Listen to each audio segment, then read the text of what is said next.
Good evening, everybody. Welcome to another live stream. I've just finished my coffee. I'm gutted. I should have made another one. Not but 2 seconds in, I'm already knocking shit on the floor. We'll gloss over that. Yeah, as I say, welcome to another Thursday night live stream. We hope you're all having a great week. Dave's having a shit one, but we don't talk about the sump, and we'll come to that later if we've got time in the news segment. We'll see how the energy levels go. His David's might be excessive. Mine might be a little bit depleted because I'm fucking at the moment completely washed out with the stress at work and stuff like that. So let's give a shout out to the regulars. It's good to see you guys in chat. Let's see who we've got in tonight. So we have Tim stroke some dude on YouTube, Cheese Me, Odinoko. Who else have we got in there? Paul Howells, hello to you, sir. And Darren's in. Spam's here. Spam and Egg. I don't see you, but David tells me you're here, so I'll assume that's the case. Yeah, good evening to everybody. Yes, Paul, this is what we do now on a Thursday. Apparently, we just come in here and spam us with fucking hashtags. When did it become a thing? Help, I'm being oppressed. Tim, you would know all about oppression being German. Don't stroke me, boy. Do you know what? I did think about cracking a joke about the old Tim Stroke, some dude on YouTube. The allegations that you had, but nobody had filmed it, so it wasn't the case. Oh, hello, Spam. Yes, I see your name there. Well, welcome everybody. So, for those of you who are new to us or haven't seen us before, let me give you a rundown over what's going to happen over the next couple of hours. So, this is our regular Thursday hobby live stream. Over the next couple of hours, David and I will be showing you what we're working on while we talk some crap. Then we'll have a quick chat about what we got up to at our gaming club on Monday night. Then we've got a few news articles to cover, some stuff, random shit we've pulled up off the internet. And then around 9 o'clock-ish, we'll get into our main topic, which is going to be another one of these relaxed, chill, waffly, unstructured discussions. We're essentially just sort of, we're brainstorming and blue sky thinking based on what happened on Monday, really. Just some thoughts on... Basically, we live in an era where intellectual properties, whether they be movies, computer games, novels, are beginning to have a more and more strong grip on the whole tabletop gaming sector. I mean, role-playing games like Aliens, Terminator, Lord of the Rings, fucking hell, you name it. And tabletop miniatures games, we've got all the Star Wars, MCU, board games, IPs are Lovecraft there forever. Cthulhu, God is ubiquitous, especially now that it's out of protection. Skyrim, fantastic example. Fallout, Wasteland Warfare. You've got, and the thing is as well, it's a whole incestuous circle. You've got computer games spinning off into board games spinning off into. Shall we go with Game of Thrones? Oh God! Books leading to TV series, leading to rank and flank war games, leading to 2 skirmish war games, one of which is announced this week. Yeah. So as I say, we're just going to talk about that. Specifically, probably the main thrust of the discussion is going to be focused around how do you make a good game out of an IP? Because David and I, as I say, played one on Monday, and it got the whole juices flowing on this. So we'll get into it later. We'll get into that. Stick around. So, what are we going to do tonight? Do you want to go first, mate? Because you look like you're Not busy. Particularly, because I'm currently putting shit together, and it's an issue because, as per usual, Wild West X's terrain from War Cradle is fiddly as fuck. I didn't want to turn my camera off. Okay, so I'll go first then. This is going to be a bit of a, if you're a regular viewer, welcome to the Deja Vu. So last week I was because David and I have now got a new almost resolution where we're going to try and work on terrain on a Thursday, because it's needed. David is quite quiet. Thank you for the feedback. I'm going to boost him again. I've already boosted him once. I think we've worked out David had some off settings on his Video Ninja. David, do a sound test. Am I loud enough for you now, Spam? Let me know if that too much. Let me know Is if I that can too boost. Little? Hello, Crispin. Hello, Trevor. Just let me know if that's any better, worse, whatever. Not so echoey, yeah, because I haven't bothered to furnish the room yet, and I now have a blanket as a backing. Okay, so I'm going to be painting what I painted last week. I'm going to have to pull this camera out because it's too close. So, Carnivale MDF terrain from TT Combat. We're doing all of this bloody detailing on this. It's supposed to look like sort of like a limestone effect on all these curved arch and the support pillars on the windows. It's all got to be hand painted. It's all got to be hand painted by a brush. So we're on the long haul with this fucker. Me. We are not hashtagging the blanket. So that's what I'm up to. Same as last week. More of the same. So what about you, sir? In a whole feeling of deja vu, do you want to come down to my camera? You do the same as last week, isn't it? Oh! Same as last week, but all the little fiddly fucking bits. So like these are your scatter pieces that came in that fish market kit. Yep. So I've got barrels to build, crates to build, fishing traps to build, and then maybe after that we're going to move on to some DZC railway things. Oh yeah, the overhead stuff. Yes. Yeah, hashtag same as last week, Paul. And for those of you who are not in the gaming hobby, this is the reality of it. Sometimes you start something and it takes a long time, and you need to just keep the energy going. I have realised the downside of us doing terrain. Yeah. It is very samey for the boys and girls at home.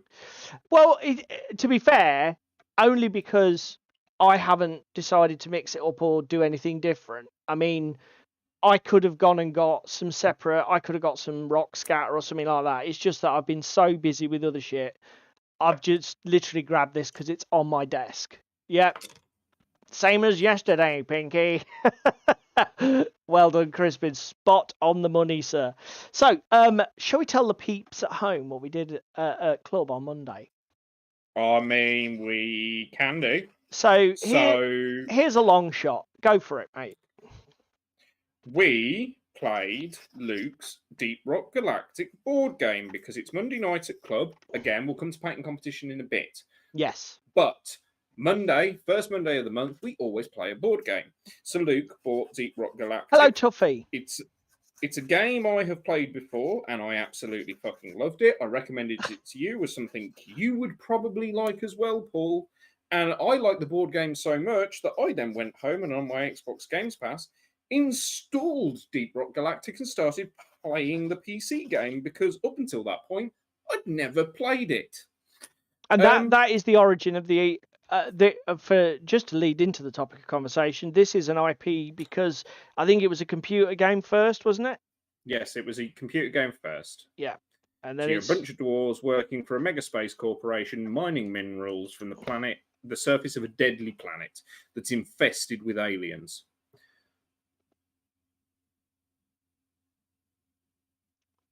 And basically this was your third game? Second or third. Third game. Cheese me, get out. Cheese me, stay tuned, mate, because actually, don't write this off because you didn't like the video game. This was my first time playing this. I came to it completely naive. For those of you who are regulars here, you know I'm not a massive video gamer. If I play a video game, it's probably more likely to be an old school point and click adventure or something like Assassin's Creed than it is going to be anything modern or up to date. So I had absolutely no baggage with this, and I really enjoyed this game. we played the first two scenarios, or the first one's a real training wheels thing. It's only a very small scenario, and we played it. It's in about 40 minutes, something like that. Something like that, yeah. And then the second mission was a bit more of a full on experience. It was a lot more tense. There was a lot more going on. It was all a bit chaotic.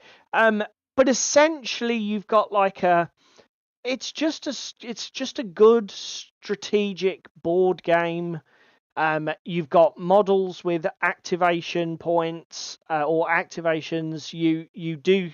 You have to basically get treasure, kill monsters, and score your objectives. There's some nice little movement mechanics with pits and other things. Mining the walls out to open up avenues. Yeah, the nicest thing about this is a great game. Is it capped at 4 players, or does it stretch to 5? Yes, it's capped. It's capped at 4. So we were playing 4 players. It does have a solo mode, Luke tells me. So you can play it on your own, which can be a big selling point for people who don't, because some of us don't get to game with others as often as we'd like. But the production is absolutely beautiful. I mean, admittedly, Luke does have the deluxe version here that was off the Kickstarter.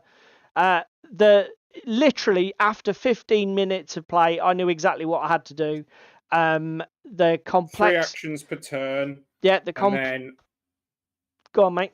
After your turn, you take an event card. That event card can be anything from finding explosives stuck in a wall and you reclaim a grenade from a lost mining party, to getting shanked by more monsters. Yeah, spawning more monsters As you or get triggering monster shanked attacks. by more monsters, the game has like an ever-increasing score clock that runs across the bottom called the threat level. Yeah, you're effectively on a threat. timer to play the game, aren't you? But those swarm threats they draw from a separate deck called the Swarm deck, and they tend to make really bad things happen, like a lot of fucking monsters suddenly appear that are wanting to eat your face. I mean, it's got some beautiful design touches. For me, coming back to the game turn clock, this threat level bar that runs along the bottom, if you look at the playmat that's in the top center of the image, it's on the left-hand side, just running down there. The turn counter doesn't advance by player activations. It advances almost randomly depending on the event cards. So it means that you might have a good run where you don't advance the clock, but then again you could have a burst of the clock just running away from you, and it gives the game a beautiful feel, because it's not one of those ones where you get bogged down where you're saying like, okay, well, the clock's going to advance in a minute and then we need to do this.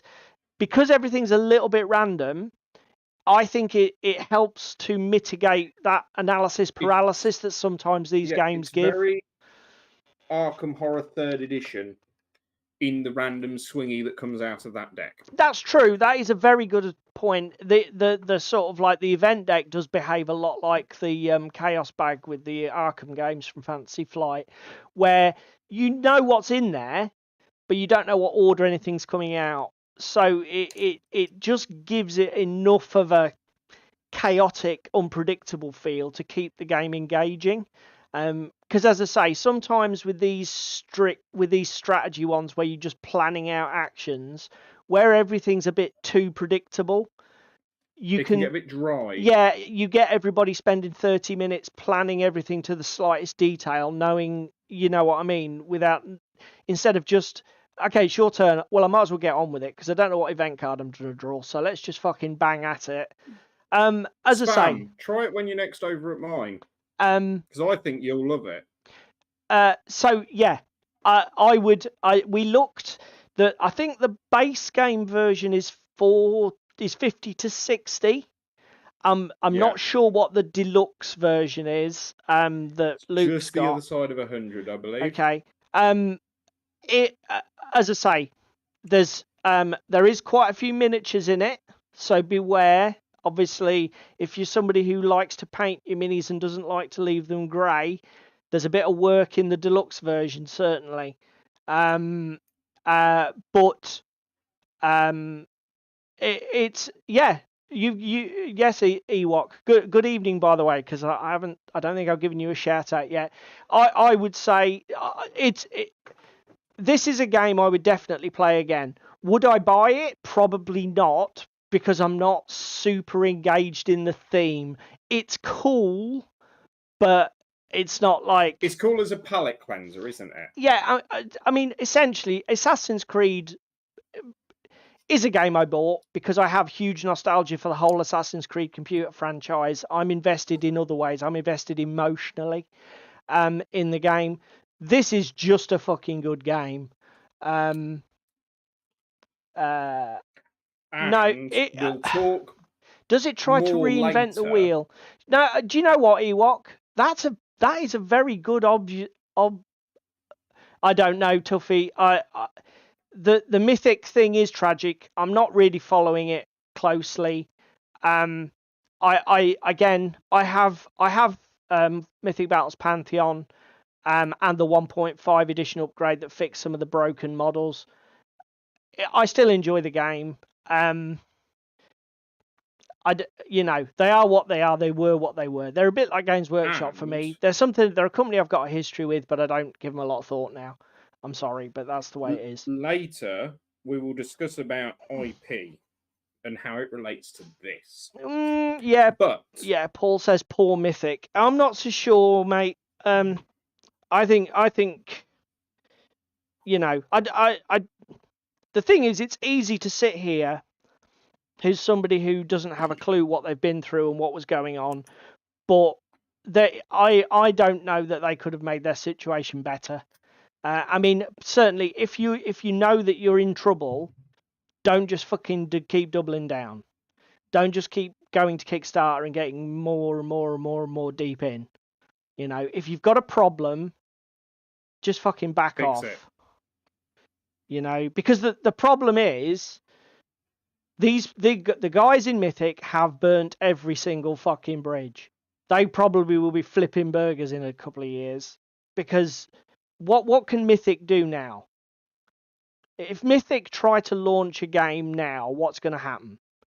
Nobody's going to touch it with anybody else's cock. Hello, Dan. Yes, we are, sir. Hope you are well as well. Good to see you on Monday.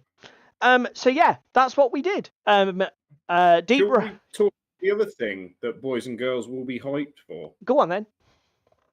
Painting competition. Yeah. Okay. Yeah. Let's do that before we do the news. So it's first Monday of the month, and our club has a regular painting competition, which we do just for the kudos. There's no prizes. There's nothing other than just the glory of the win.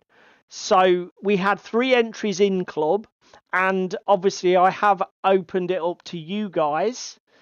So what we'll do now is I'll show you the pickies of of both the entrants at club and the entries I've been sent for the online version of the guys in the community here. Yeah, Ewok, Peterson Games. I'm not familiar with Peterson Games, but that's the biggest tragedy with these companies. Do you know what I mean?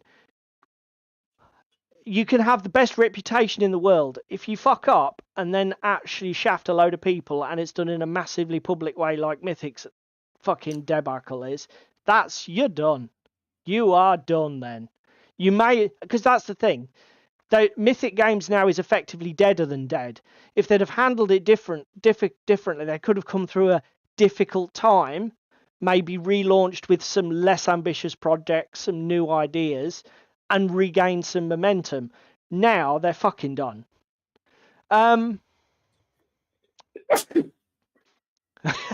Unless your name is GW, in which case you could just keep going, fuck you! And people say, do you want our money? How much? Ooh, salt. Right, let's get into it. So, the first slide that we have here is from the inimitable Paul Howells, Just to say, we always have a theme. This month's theme was new toys, I believe. So Yes. I'm not sure how the interpretation came here from Paul. I'm assuming this is a relatively new model for him. I was about to say, I do believe this is a relatively new sculpture. Yeah, and this will be for threat level, which is Paul's eccentric modern day miniatures war game miniatures game, and it looks like some sort of hospital nurse paramedic thing. Rhesus woman, nurse. Oh right, is that what she's got there? One of the old Rhesus pads. So yeah, it was a new paint scheme. Okay, so it's not a new model, Paul, but just a new paint scheme. Nice one, mate. Basing. What's going on with the basing, Paul? Have you tackled it any more since you sent me this pic? What are we having? Asphalt, or are you doing it like just leaving them blank, like board game style? What's happening with the base? Let us know in the comments below. Or the chat on the side. Let us go to. It was the floor. Right. Okay. I mean, he's not wrong. Most hospitals do just have polished concrete. That is true, but the base edge would have set that off. Okay, the floor in the ward. Is it actually a paint effect, or have you just left it like grey primer or whatever that is? Because again, because the base edge wasn't done, I wasn't sure if that was the finished look or whether it was still a work in progress. The next one is from Darren. Absolutely fucking amazing. This, if you like the look of this, go and follow Darren on Instagram, because his painting is amazing, his photography is awesome, his basing is crazy. Paul's crying. It was finished. Sorry, Paul. But you're not meant to kick the participants, Paul. Well, yeah, I know. Look, you say you cheated and used a background. Do you know what? I'm too lazy, mate. I wish. I don't know where you get your backgrounds from, but I know that there've been Kickstarters for some art books that you can use as backgrounds. I tend to just be lazy and use the black drop on my fucking light box. But it just sets everything off. Looks amazing. And again, I'm assuming, what do you have? Little display boards, vignette boards. Yeah. Sorry to do that to you, Paul. Yeah. I mean, look, just the ground that the miniatures stand on as well. I'm assuming is what do you have? Like a 6x8 textured woodland board or something. It just looks fucking amazing. So if I just submit backgrounds, does that mean I get golden buttons? Just backgrounds, nothing else, just backgrounds. Oh, Bad Squidoo are doing that. I might have a look at that, mate. Because I'd seen that banded around on OTT. Yeah, do you know what? But it's such a nice touch, Darren, to make a display board.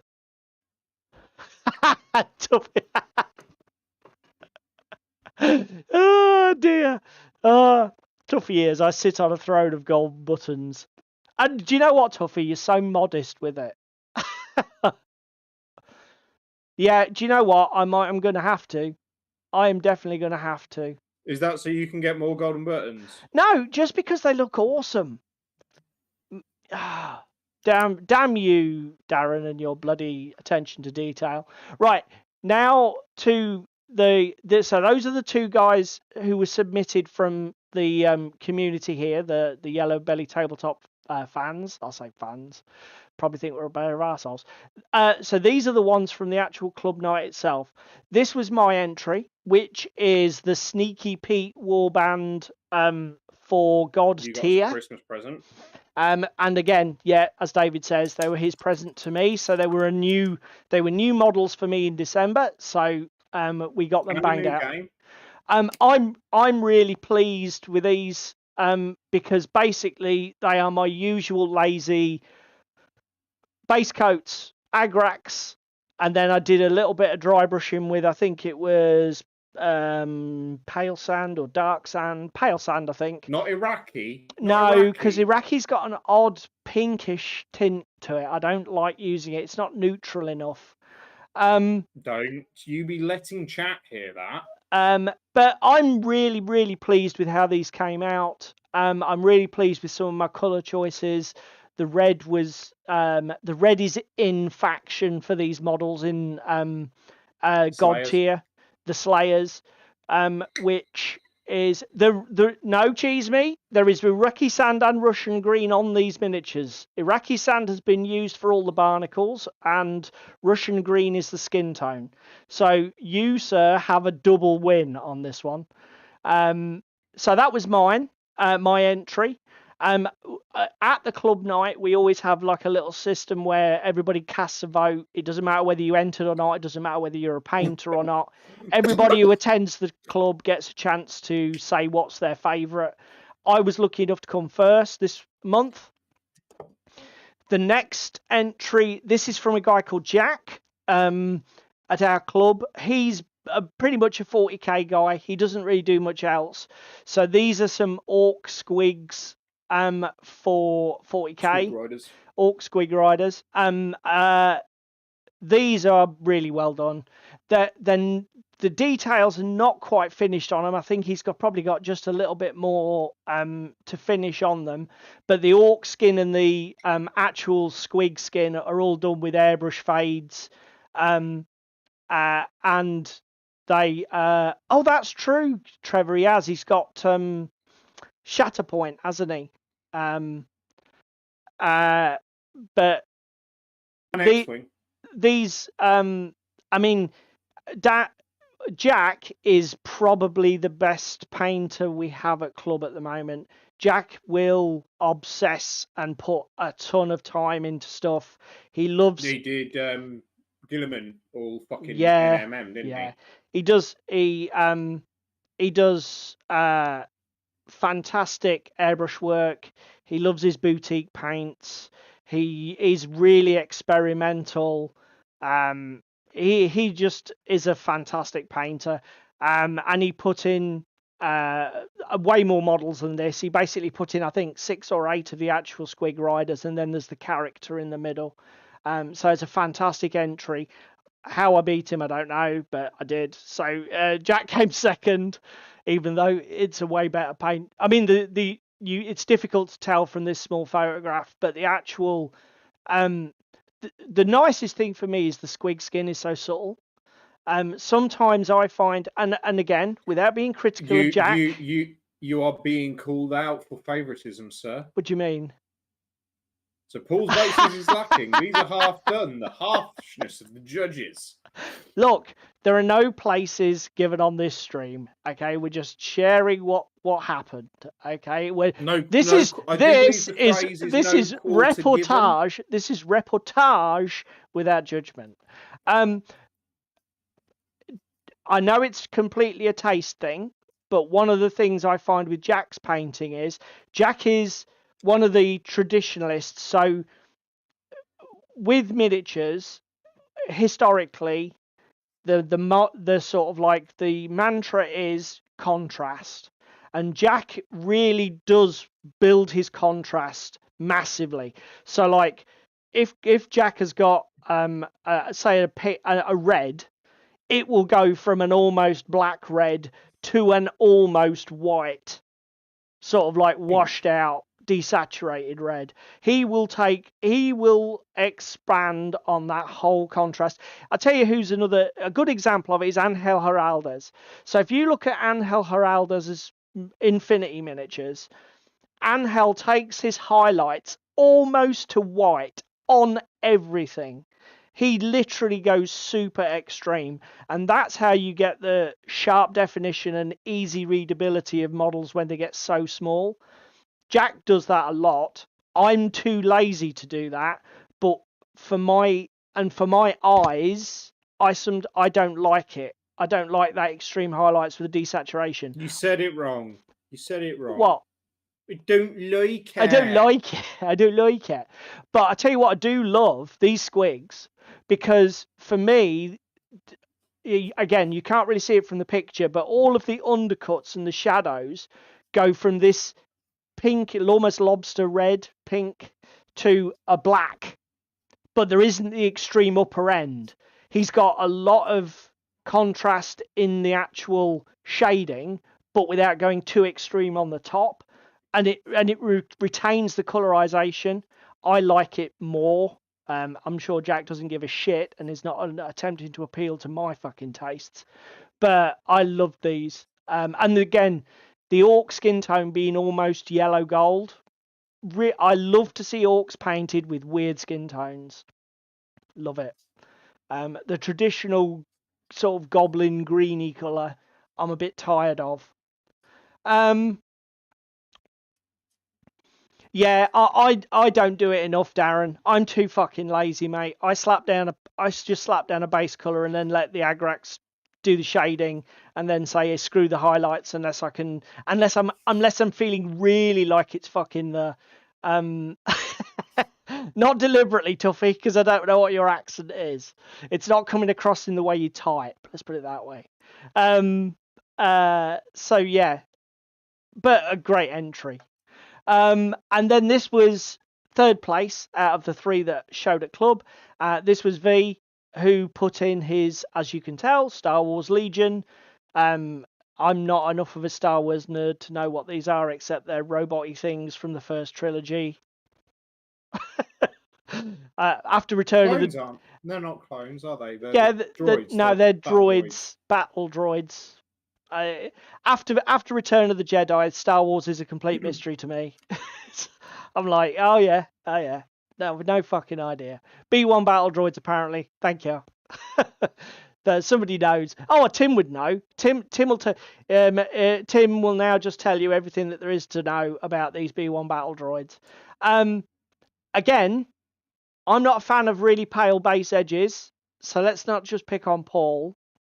I would have rather these were black, or I tell you what would have worked. No, I wish these were black. I was going to say I do like a darkish brown, but bearing in mind the miniatures are almost completely brown.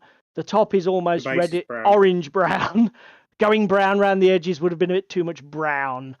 No, not goblin green. Goblin green base edges only for Blood Bowl. I'm sorry. For me, that's the way it goes. No, black. But only black. No. Goblin green is permitted on Blood Bowl, but only Blood Bowl. So there we go. That is the painting competition from this month. Thank you very much to Paul Howes for submitting an entry, and thank you very much to Darren for submitting an entry and getting involved. Should we tell the boys and girls it's at just home all what good next fun. month is? Yeah, so go on, mate. Tell them. So next month's topic. It's heavy metal, isn't it? It is heavy metal. What do you want? Name that band. Coming to a fire sale near you. Darren always likes a good black rim. Darren, you sadistic fucker. Oh dear. Yeah, so next week's topic, everybody, is heavy metal. So next month. No, next week, month. Well, fucking month. Whatever. So yeah, judging for that will be the first Monday in March, which will be the 4th.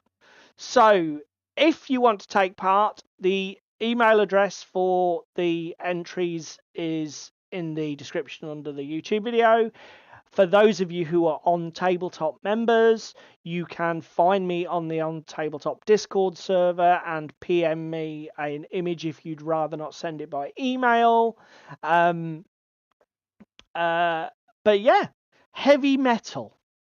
And anybody who wants to shout out in chat what they think would be a good thing to put in for that, do that Darren now. Has hit the nail on the head here of why we do painting comp.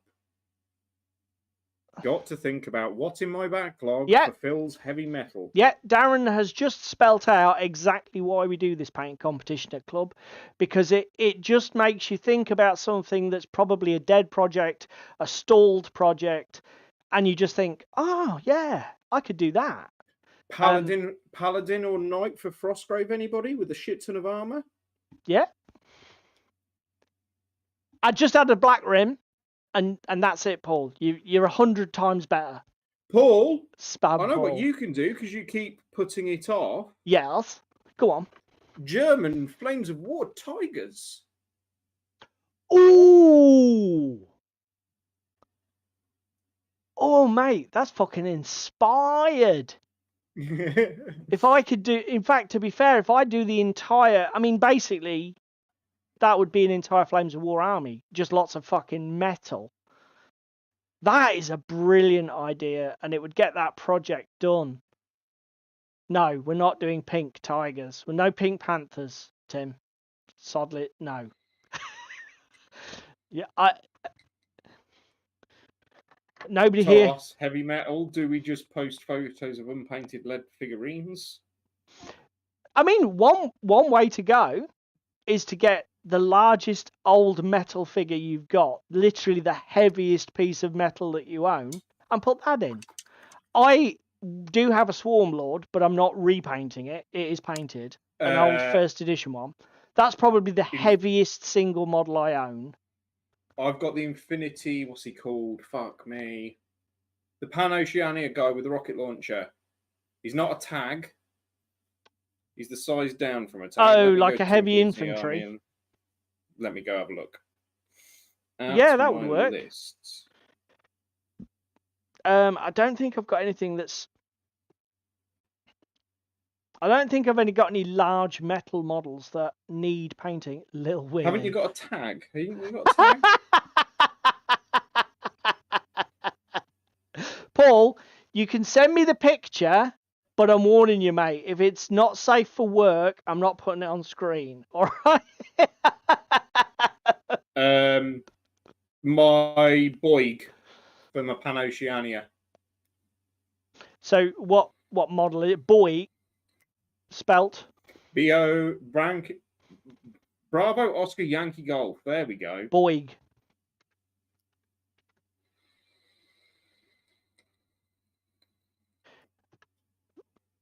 Here we go with the audio clipping.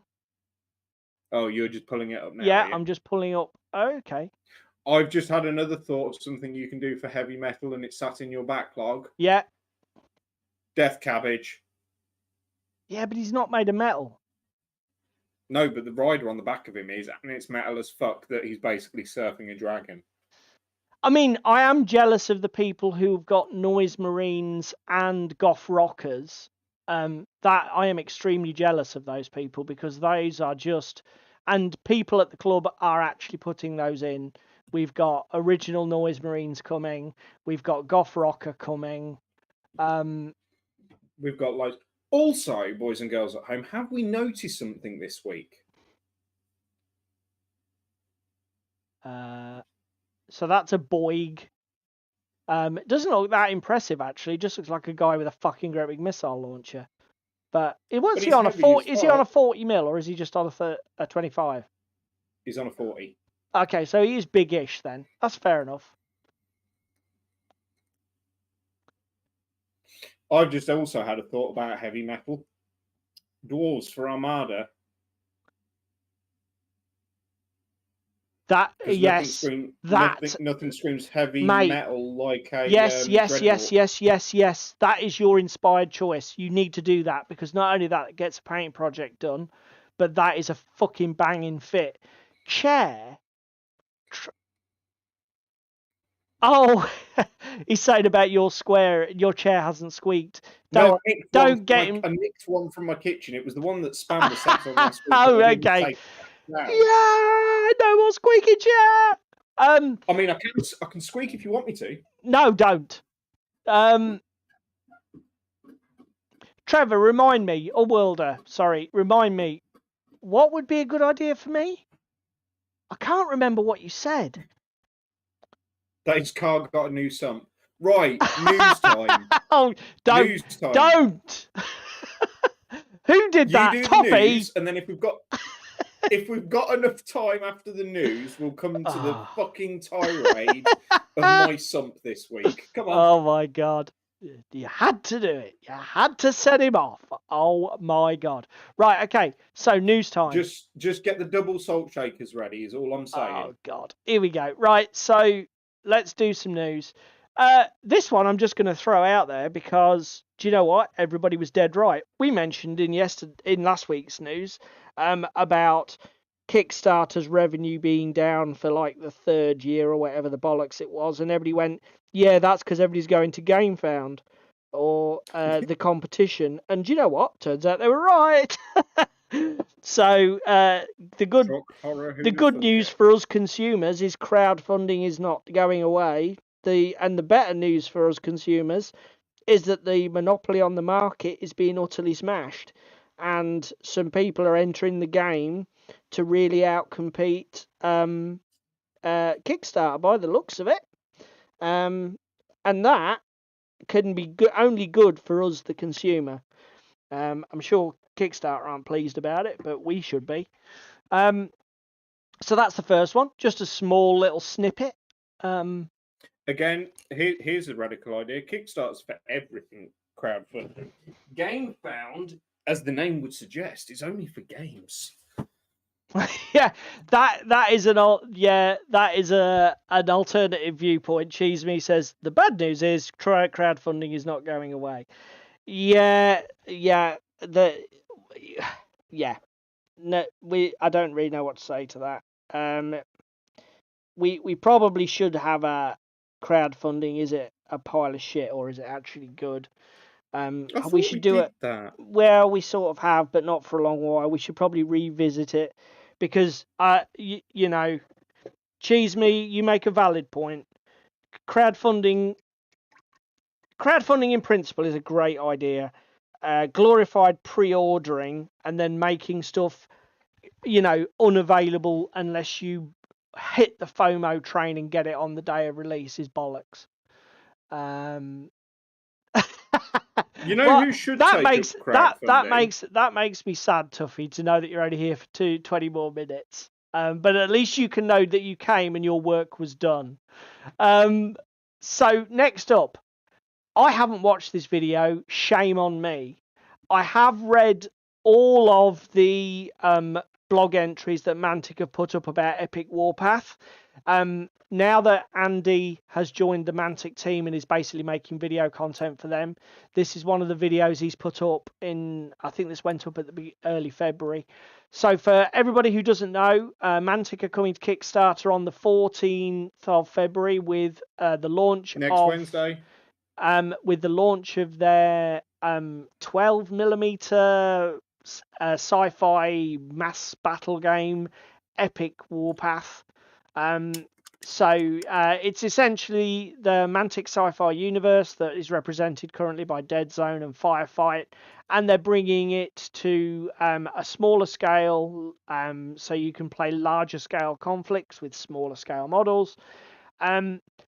I've read, as I say, I've read all of the blogs where there's some discussion about the rules. It seems very similar to the original Space Marine Adeptus Titanicus from Games Workshop, where you issue order counters to units in like an orders phase or a command phase, and then you execute the order tokens one at a time in an alternating.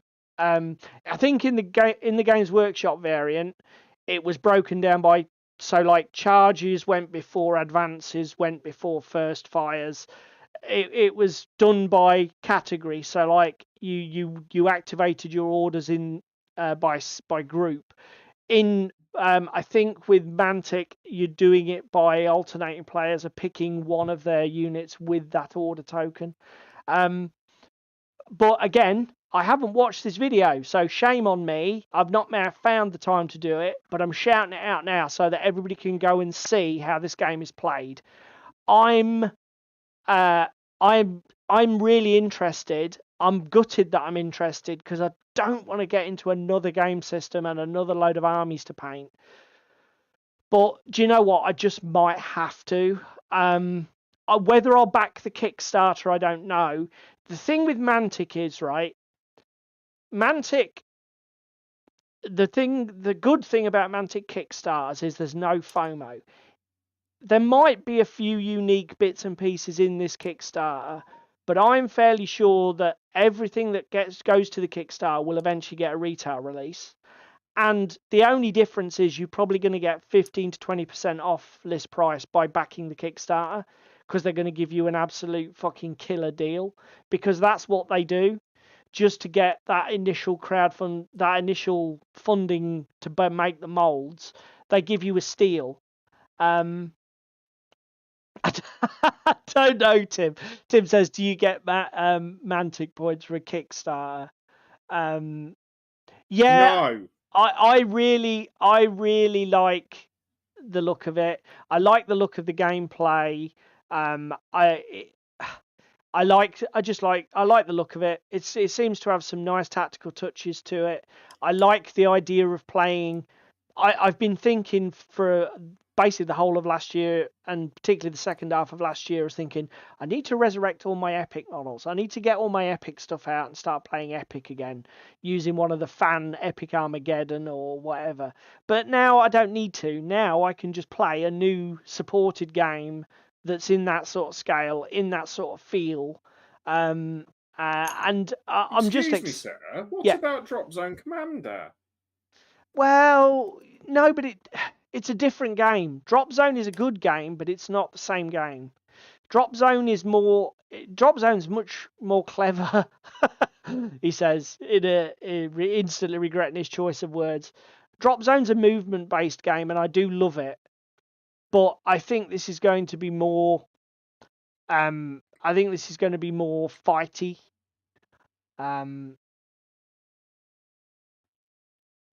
Okay, watch the video. It was too focused on Kings of War.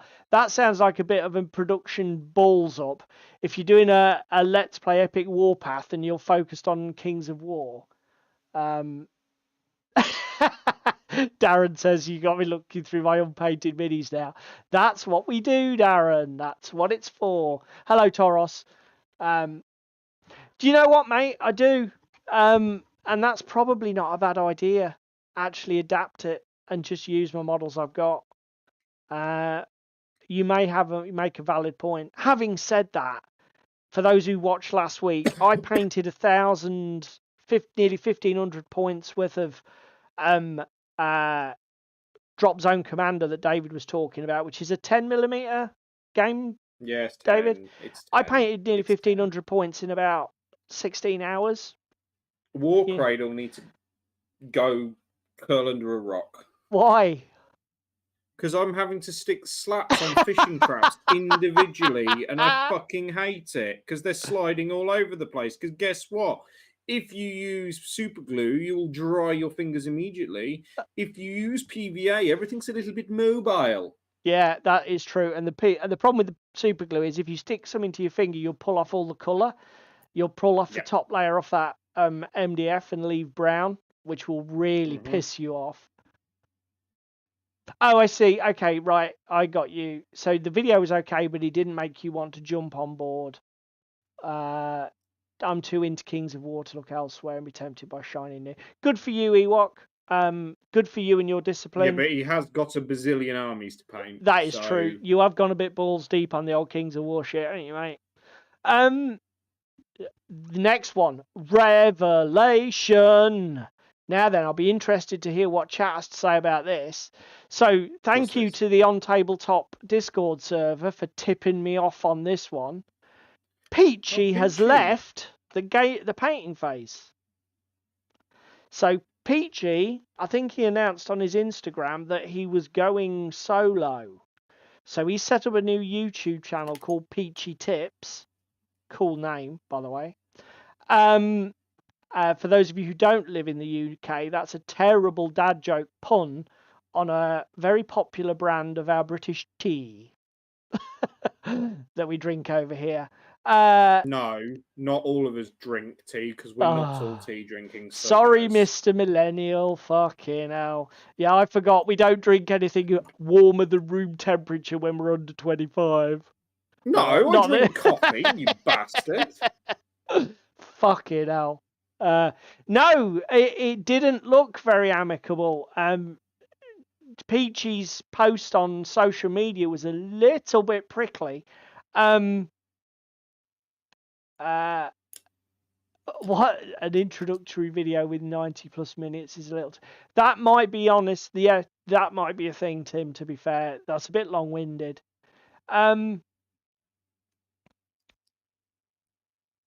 Yeah, yeah. I think that. Well, do you know what? I wish them all the best. The guys at the painting phase. But I pretty much think they're fucked. I think that Peachy was the draw. Was it Jeff and Patrick? They're nice enough guys. But I don't know. I don't know that they're going to survive. We'll see. Because again, all of their really good stuff was the talking head things, and that was all people who came in because they were Peachy's mates. Do you know what I mean? Apart from a few content creators who might be going in anyway. We'll see. We'll see. Again, interesting. Now, Darren, you said there was a bit of chat on OTT Discord about this. No, no. I think what Tim's referring to is the Mantic video, mate. Because this video by Peachy is literally about 90 seconds. It's literally, hello, I'm Peachy. This is my new channel. Here, see you later.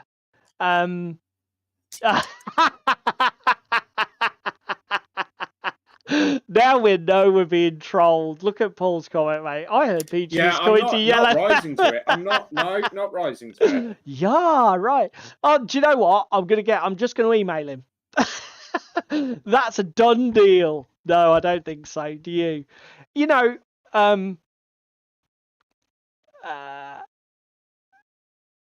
yeah, I agree, Darren. But so Darren says I was never really bothered by the painting phase. Painting videos, I love the chats and the interviews. I'm exactly the same, but that's not anything against painting phase. I just don't watch painting videos anyway. I've been painting miniatures far too long. I know exactly what I like. I know exactly how I want to do shit, and I just get on and I do it. I don't. So that's why I don't watch painting videos. Not because the painting phase ones weren't any good. I just don't watch them from any fucker. What was that? Dave from MS Paints did help Peachy in selecting a camera stuff. Yeah. I mean, Dave's a nice guy. I'm not surprised, to be honest with you. He'd probably give you his last pound if he could.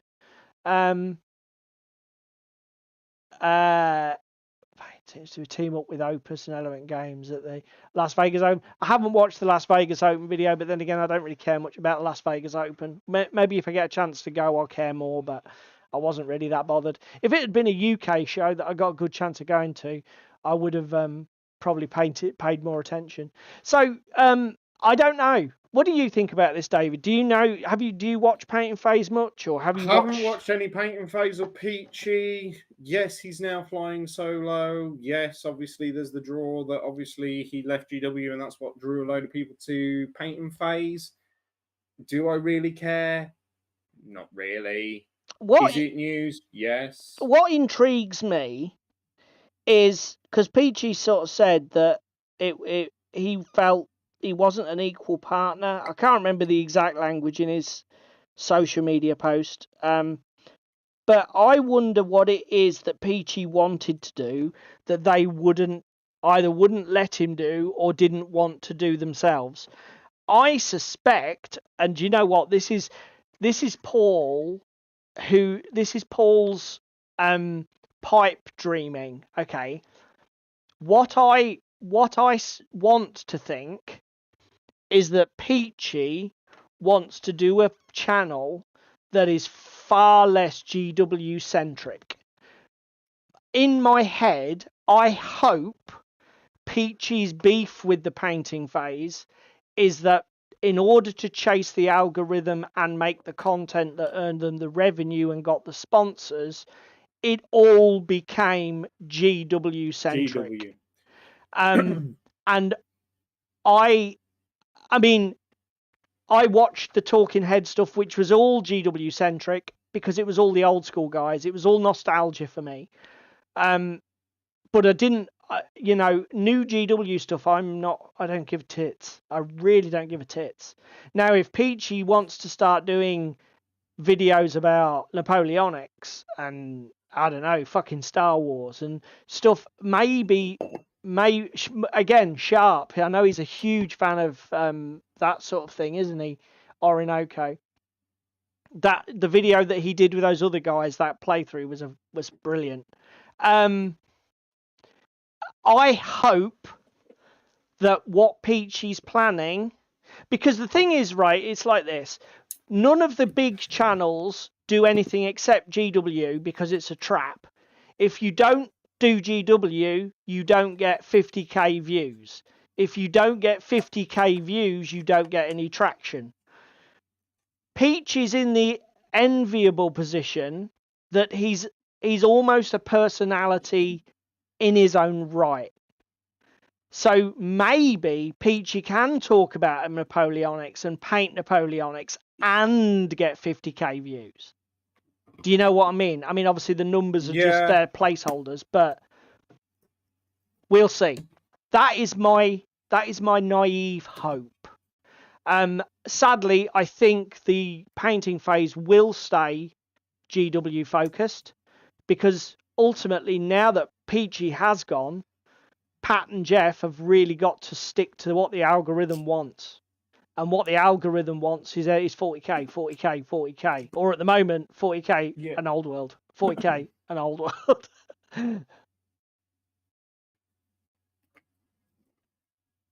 Yeah.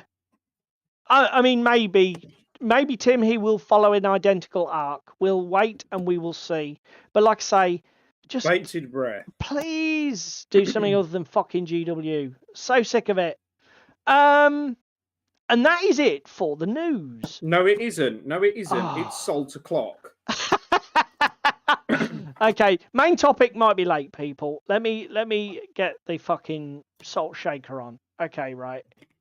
I'm ready. So those that asked about David and his sump debacle. Oh, seasoned. Several manufacturers or several parts places just don't seem to know the difference between a sump plug and the entire cast aluminium sump. One place I got one for a different vehicle. It turned up and it was steel and therefore will not fit on my car because it's cast aluminium. Yellowbelly Tabletop, sponsored by Auto Trader. The second sump, or the second sump I attempted to get, was told that they had plenty of stock in Kings Lynn. Because I'm without a vehicle, I sent my parents over, and my parents was tried, or the dealership attempted to sell my parents the washer for a sump that holds the oil in. My parents and me went batshit crazy. Eventually got hold of the sump on Tuesday. What were you Toyota... like, hold me back, Dad. I'm going to have him. Hold me back. Toyota, in their infinite wisdom, decided to place 2 bolts completely inaccessible unless you remove the gearbox. Look. So I've got, finally, as of tonight... You like doing everything on hard mode. You like doing everything on hard mode. But finally, a week after... The car is back together. It kind of works. I just need to put all of the screws back into the wheel arch lining because they had to be broken to get them out because, again, Toyota in their infinite wisdom gave me one-use plastic clips. Twats. Right, rant over. Just a little bit of seasoning, just to finish that off there. Like, just to bring it to the boil. So in other news, oh my God, don't buy a Toyota Aygo. Oh dear. Yeah, so that's a very good point. David is not very good at setting a context. So let me retrospectively. Everybody, do you know large lorries that have those big, thick fabric belts that hold down the loads, and they have like big metal buckles called ratchet handles, strap things? David drove over one of them at 40 miles an hour, and the metal basically punched a hole in the bottom of the engine of his car. Which is why we have the drama unfolding that we have below. with somebody with a broken car that was entirely his own fault. No, it wasn't. It was the lorry driver's fault for not securing his load. To be fair, hang on, did you say you broke some plastic clips, mate? Why don't you just 3D print replacements?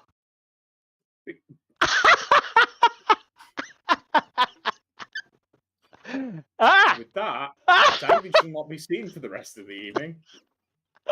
Not so Yes, clever, the no! lower part of the engine oil pan. Yeah.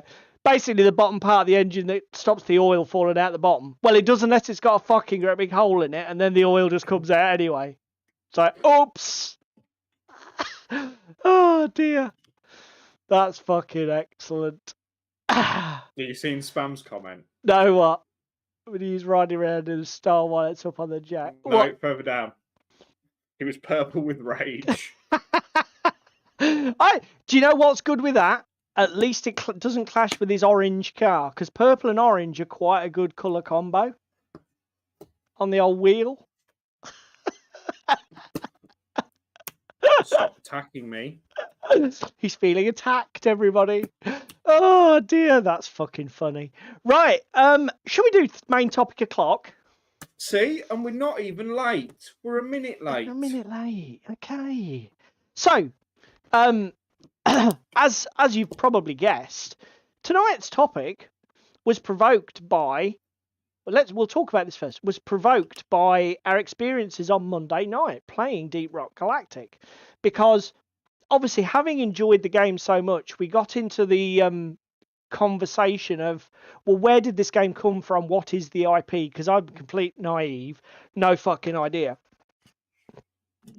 And obviously, I'm going to get this all wrong because I'm 52 and don't play computer games habitually.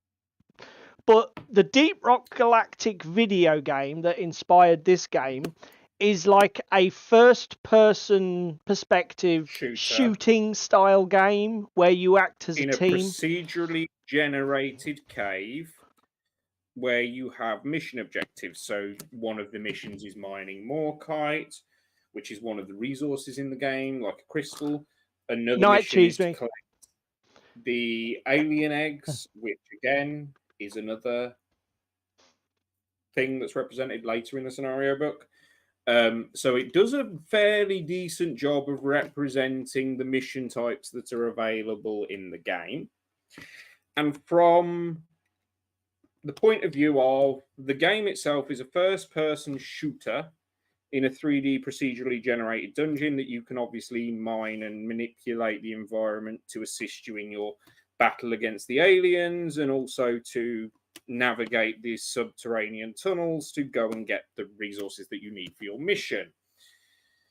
The board game is a top-down style with 3D miniatures, but the missions are represented, and how you can destruct and manipulate terrain to collect resources and open up avenues in combat is represented. But obviously it takes what is a tried and tested approach with 3D first-person shooter and turns it into something that is playable and board gamey. Yeah, I mean, the way I would describe the board game, you've got a tactical efficiency. Basically, what you've got is an action efficiency puzzle. You know what you've got to do. There's a time track that counts down, so you've got to get it completed within X amount of turns, and you only have that many models and that many activations per model. So you need to plan your objective. It's an efficiency puzzle, utterly different from the sort of like live by the seat of your pants experience of a first-person shooter where it's all like jump scares and gun shooting and that sort of thing. So, in terms of the game design, it's difficult to think of them being more different, isn't it, mate? Yeah, compromises have been made, shall we say. But the thing is, although the game style is different, I mean, you're more of an expert because you've played both formats. But even though the game designs are different, the way that both games capture the flavour of the IP is very close. Is that fair? Yeah, so Deep Deep Rock Galactic FPS styly is quite good in the fact that obviously you can manipulate the situation, manipulate the terrain to do stuff. So there's 4 playable characters. The scout has basically a grappling hook so he can fuck off on his own and do stuff. The gunner has a zip line so he can bridge from high to low places and across chasms to help your buddies maneuver around the map. The engineer has a platform gun, so he can create platforms around the side of this procedurally generated cave to again help you up and down and to make you a platform to mine stuff. And then the driller, as the name suggests, is very good at drilling. So he's very good at manipulating and drilling holes and blowing through into the next cavern kind of thing. Because even though every single model in the game can sort of like open up new areas or bypass things, the driller does it much more efficiently and quickly, doesn't it? Yes. In the board game, they've kept these sort of class-specific maneuver features. So the gunner can platform across chasms. The engineer can platform across chasms. The gunner can zip line across chasms, and the scout can obviously maneuver around without doing anything. The driller gets his perk by, at the end of every movement step, being able to knock either a wall down or a stalagmite down to open up and manipulate the terrain with every sort of movement he takes. Again, effectively gaining 3 dig actions for each movement. Yeah. So it is again representative of how the biggers play. To be fair, you've hit the nail on the head. What would you say that probably the strongest and most faithful recreation from the individual game is the classes and the way that they operate? The way you've described it, they are pretty much faithful reproductions of how they operate in the actual computer game environment. Yes. So yeah, and as I say, so this brought us to the thought that when you actually bring when you have an IP and you want to make a game out of it, particularly if it's already gamified, then it can often be copy and paste isn't necessarily always going to work. No, and particularly because you're transferring from, say, a digital format to a paper-based format, or even a tabletop-based format, in the case of a miniatures war game that gets converted. Because you're changing formats, what compromises do you make as a designer as allowances for the media that you are doing it in versus I must recreate faithfully what happened in the game? Yeah, and I think it's a masterful. The thing is, it's been done brilliantly because, like we've said, to recap the last 5 minutes, when you play it, if you've played the computer game, you're immediately like, I recognise 99% of this. But actually, when you step back and put your analytical game designery head on, you think these are fucking completely different experiences here. And it's been done really well. Dan says you all looked very engaged and having fun. Do you know what? We were very engaged the whole process, Dan. And I'll tell you another thing that helped with that. Quite short player turns. Even though there were 4 of us, things clicked along at a nice lick. Didn't they, mate? Yep. The other thing I would say is, so to put it into context, me and Luke have played before. Alex and Paul have never played before. So it's their first foray into Deep Rock Galactic. Do you know what? Both of them got it within 20 minutes. And then after the game, because Alex is a bit of an online gamer, I showed him the IGN review for Deep Rock Galactic, the video game. And he couldn't actually believe how close to the video game the board game itself was with like the character classes, the movement, and that kind of thing. Yeah. He was quite taken aback by it. Yeah. Which I found, to be quite frank, odd. Particularly when we're coming to this conversation of IPs. Well, I don't know, you know, because I suppose the thing is, it's the Deep Rock Galactic example is in some ways easy, but in some ways hard. When you're making an IP transition, there are certain aspects of converting. For example, let's talk about Game of Thrones. So if you're converting the Game of Thrones novels to some sort of gaming experience, you don't have any there is nothing about the Game of Thrones novels apart from the title or the A Song of Ice and Fire series. There is nothing about those books that is a game. So when you're game designing, you're literally taking characters, locations, plots, you know, ephemeral. But you are, however, like recreating the battles and the scenes that are in Game of Thrones. Sorry, mate. I was just reading Paul's comment. What was your comment? You're recreating battles and scenes from the novels. That's the thing. And again, series. There are 1,000 spin-off games. So, like, in fact, I've got one behind me. Let me get it. Okay, so my wife bought me this from TK Maxx. I think it was reduced to like 10 quid. It's just a tiny little, I think the original card game was called Betwixt, and they've done an adaptation of the Game of Thrones idea. This is a political intrigue game, or a gamification of political intrigue with the Game of Thrones theme pasted on. Veneered. But there is a full Game of Thrones board game, which was Fantasy Flight, I want to say. Which CCG? There's been multiple. There has been a collectible card game. There's now a living card game variant of it.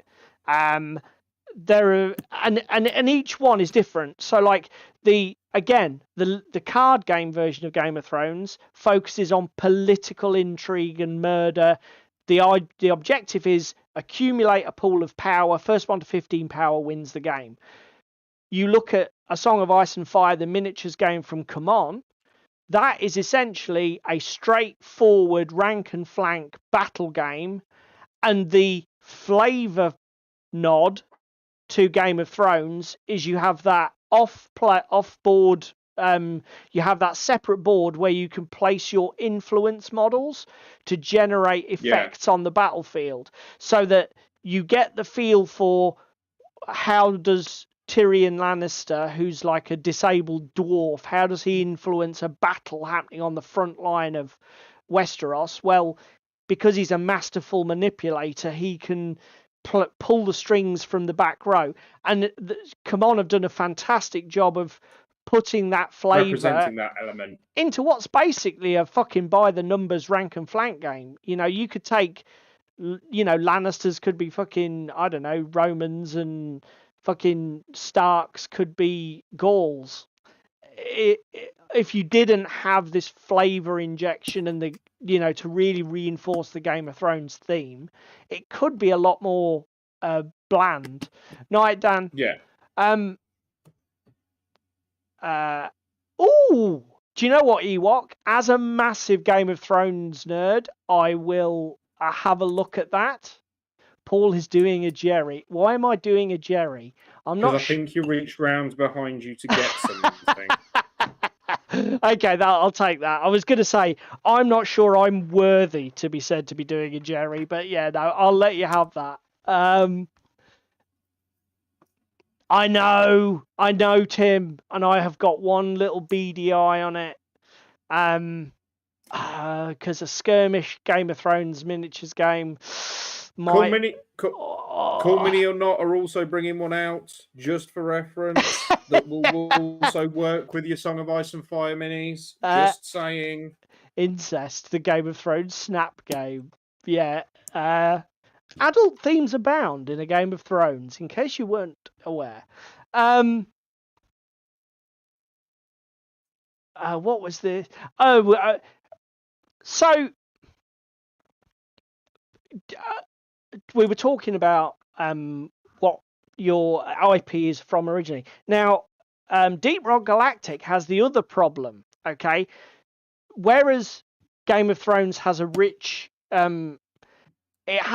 narrative to build a game on top of and feed into mechanics, and for the game designer to take inspiration from. Deep Rock Galactic has a different problem.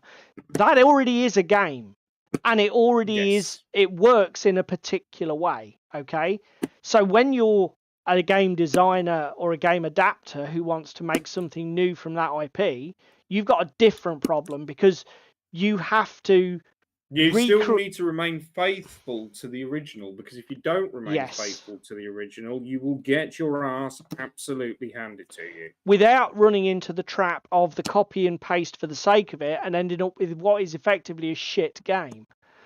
Now, do you know what? This is another thing, right? David and I did spend some time yesterday talking about this. I'm going to throw this one open to the chat. I was trying to think of games, and it doesn't matter if it's a card game, board game, role-playing game, don't give a shit, as long as it's played on the tabletop in person. Give me a game where they tried so slavishly to follow the IP, the game ended up being either shit or boring because it didn't work as a game. That's the challenge. Because one of the examples that I thought of was the one I put in the thumbnail, and I think it was Ewok said about Dark Souls. Yeah. So was it Ewok? I don't want to misattribute whoever it was. Somebody was talking about Dark Souls, the board game. Now, I haven't played Dark Souls, the board game, but I was never. That sort of miniatures game is a complete anathema to me. But one of the criticisms that I have heard leveled at Dark Souls is it's too like it was Darren. It was too like the board game in that it was virtually impossible, endlessly fucking repetitive and grindy. And although that turned Dark Souls into a cult video game, the actual gameplay experience on the board game was tedious, repetitive, and frustrating. Is what I've heard from a lot of people. Tim has accused people of littering by throwing things into chat. Oh, right. Okay. Hang on a minute. So Paul Howells has put Elder Scrolls RPG by Bethesda. It was copy and paste D&D. So, okay. Do you mean so basically it was just like a D20 variant D&D with virtually, I mean, again, I've played Morrowind, Skyrim. I personally found the whole world a bit paper thin and shit, and I didn't really care. I didn't get. It's like your favourite Fallout games, New Vegas, isn't it? Yeah, it's the only one I've played, to be fair.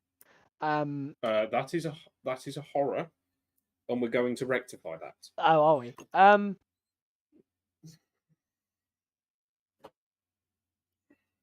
Oh, see, Darren educates as well. Look at this. So the video game isn't grindy at all. Isn't the game one of the things though with Darren with the game is that you have to keep replaying things because it's so difficult that you just die and respawn and die and respawn, and it's like because it has that meme of that you died screen where you have to just keep hammering at it. Brick walls are less intrusive. Okay. Than, I mean, there you go. I mean, fucking hell. To be fair though, Paul, with that's just laziness. I mean, they're obviously not using. I suppose what you're saying there is that they basically didn't. A good analogy for what Paul Howells is saying, I think, putting words in his mouth. Okay, so the video game rather is tough but fair, and it is unforgiving. That's fair, mate. So you loved the video game but detested the board game because it was grindy and repetitive. That's fair enough. Can I just interrupt a second? Because I Yeah. just had a realization with all this mention of D&D. Yeah. You know, obviously last week we covered the fact that Tencent might or might not be buying it because They're not. we don't know and nobody will tell us. TLDR, they're not. Where do we stand on the OGL if that was to happen? It hasn't affected anything. D&D's now licensed under an irrevocable Creative Commons license. Cool. Carry on. So yeah, that's all been settled, mate. The OGL thing's been settled. The dust's gone down. Well, that's an unfair representation. There are still things that Wizards promised to undertake that they haven't undertaken, but they have basically backed away from that cliff. And it has now been discovered that the thing we discussed about in last week's news. In fact, I should have put in the news this week that we were being trolled last week. Basically, it was a Chinese scrape site put out a fake news thing that then went viral around the world. I was going to say an analogy for what Paul Howells was saying. My analogy would be in board games would be, for example, Game of Thrones Monopoly or Star Wars Monopoly, where you take what is effectively a shit game and just paste your fucking theme on it with pictures and words that have no or so minimal fucking influence on the way the game is played, you may as well not have bothered. That's what I think. Paper up. Yeah, and I think that's what Paul's saying about the Bethesda RPG. They basically took a fucking stock swords and sorcery RPG set and said, "This is Skyrim or whatever." No, it's not. It's just fucking nothing. It's just just because you fucking put a picture on the front, don't make it that. The treasure deck was awful in the board game. Oh, okay. Do you know what's the game called? What will we have heard of it, or is it just so fucking obscure that's not worth putting the title in? Darren says, and the treasure deck was awful in the full board game. You couldn't use most of the stuff unless you leveled up certain stats. That's true with some of the weapons in the video game. Again, why? I mean, why did you? You obviously, Darren, know both quite well. Where do you think it went wrong? Is it that they tried to copy and paste shit across without actually thinking about, hang on, this is a board game. You can't do things like that in a board game. Yeah, you don't want a 15-hour play session of an epic. Or was there another? Or what's your input, mate, as somebody who is our resident expert on Dark Souls? But I mean, again, I was obviously on the right lines. I see a lot of negative shit about Dark Souls. Puts the rim in Skyrim. Game was Vikings Gone Wild, a kind of Clash of Clans game. Okay, mate. Yeah, interesting. I'll tell you what, though. It's odd. I will say this for the Dark Souls game. Yeah. Because isn't that an IP that has been done by Steamforged? Yes. Now, Steamforged. No, but Steamforged didn't do the board game, did they? Steamforged did the card game? I thought Steamforged did the board game. I might be wrong. Tell us, Darren. It has miniatures and things. Let me go to the internet. Let's see what the internet says. Because when I was searching for the image for the thumbnail, I saw there was a card game variant by Steamforged. Yeah, the board game took too long and effectively wasted your time. Dark Souls, the board game, is from Steamforged. Okay. It's literally the header on their fucking website, sir. Okay, that's fine. So they also have the card game and the role-playing game. Okay, so they do a full suite. But the reason I say is because go on. Where we should go with it? Usually pretty good with IPs. but they're not. They do a lot of IP related shit. Obviously, they did the Critical Role minis. They've done Gears of War game. They do the Epic Encounter stuff for D&D. Now, whilst that isn't 100% like D&D, the miniatures and stuff are good for it, and the module itself is good for it for a 5e game. They've got Monster Hunter World. They've got Peaky Blinders. They've got Resident Evil games, Sea of Thieves games, RuneScape Kingdom. They've got loads of. But are any of here. them any good? Well, this is the question. Because I'll be brutally honest, mate. I Usually watch they a do lot pretty of board good. game content on Dice Tower, and I've never heard of half of them. Which suggests that they might not actually be that good. Shall we come to the elephant in the room? Go on, do it. Assassin's Creed. Yeah, I was going to sort of open a discussion on that. Go on then.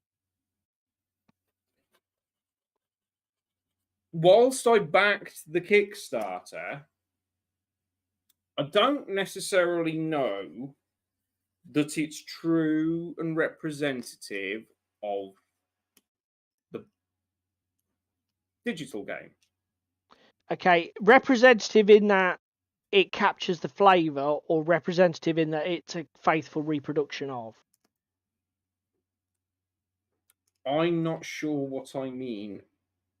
Okay, I mean, because whilst I think it captures the flavour of sneaking around and doing shady shit and murdering middle century Venetians, I don't think it necessarily sells itself in the same way as the digital game. In you're a player character and you're going through and doing the missions. Do you know what? Because it's very co-op-y. It's more like Unity. I was going to say, I think it might have been Paul Howells who said about Elder Scrolls and Fallout. So Paul Howells sort of made this point that you're trying to make, I think, mate. I think Elder Scrolls and Fallout were good, but they lose something with the need for multiple miniatures instead of a solo with a follower experience. And I think this is the point you're trying to make about AC, isn't it? Yeah. In Assassin's Creed, you are one guy. You are only ever one guy. Obviously, you call in your assassin as helpers with, you know, press a button and whistle and they assassinate people and shit. But it's a bit arm's length. Yes. With Assassin's Creed, the miniatures game, you're stepping out so that you're managing almost. You have got your assassin, but you've got 2 or 3 other guys along with you. I think. Yeah. Scooby-Doo gang in it. Bloodborne is a card game. Yeah, I played it once. It was fine. I didn't really get. It didn't hook me, but it's not my sort of thing. Tim trolling us. Does the game have a Scooby-Doo gang in it, referencing AC? I don't think so. I don't think so, Raggy. No. See, I will say, counter to Paul's point, like, I get what Paul's saying about the one versus many in Fallout and the Elder Scrolls game. Because in Fallout, you do. I've never played Elder Scrolls, so you'll have to bear with us. But Fallout, we tried at UKGE, and we each had like 3 miniatures, 4 miniatures, like a miniature team. It was a bit Carnivale, wasn't it? You've essentially got a small group of guys, 5 to 10, whatever. And while it's not representative of the digital game, because obviously usually it's the Lone Wanderer and Dogmate, to reference Fallout 4. Yeah. It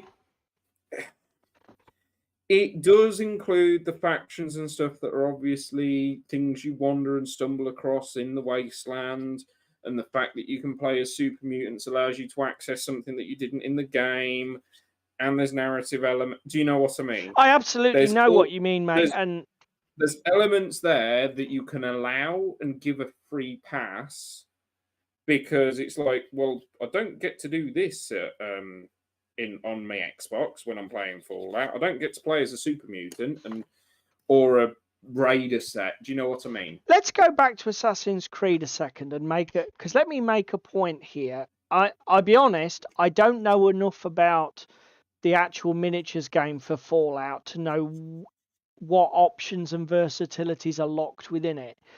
But I would push back against your AC comment and say that actually Triton Noir did a pretty fucking good job, because when you think about it, when you're not playing, hang on, let me finish. When you're not playing it solo, each player controls only a single assassin.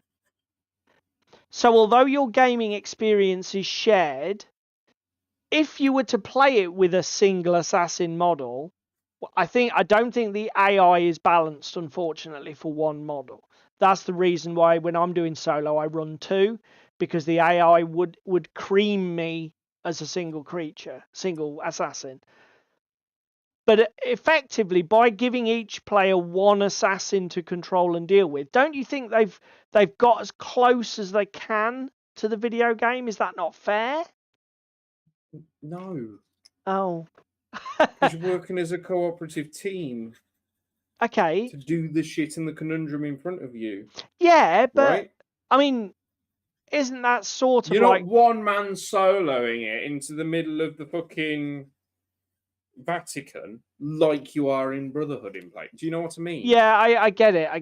I guess what you're saying is that because there's a team. Although again, the only sort of negative on that is, does the fact that there's 4 assassins fighting does it mean that the stealth is less effective as a strategy? And I don't think it is. You can't go into AC, trick the alarm, and batter the fuck out of everyone, because you will get mauled. Well, the other thing I was about to say was, isn't it just a reskinning of their World War II game with Assassin's Creed sprinkled over the top? Yeah, it is exactly that. And in fact, I was watching. This is my point. What was it? Yes, Vengeance the IP Commandos there, or something? Yeah, but it's sprinkled on. Yeah, no, essentially they took a successful stealth mechanic game and put the IP on it. I will let you have that, but I still would defend it. I mean, does Fallout Wasteland Warfare have a way where you can play as individuals against an AI? Is it does it have somebody who knows what Fallout, the way it works, who's a bit of an expert? Should we ask the resident game designer? Does Fallout Wasteland Warfare allow an Assassin's Creed-esque mode, which might mirror more closely so it does. So you could have 4 players, each playing a loner from the wastes, and you're just fighting AI and doing shit on the table, but you're doing it together. Okay, that's interesting. That is interesting. You see, again, that's clever design. That's clever design around the IP. And if you can adjust it so that it literally works as in the video game, I mean, that's awesome.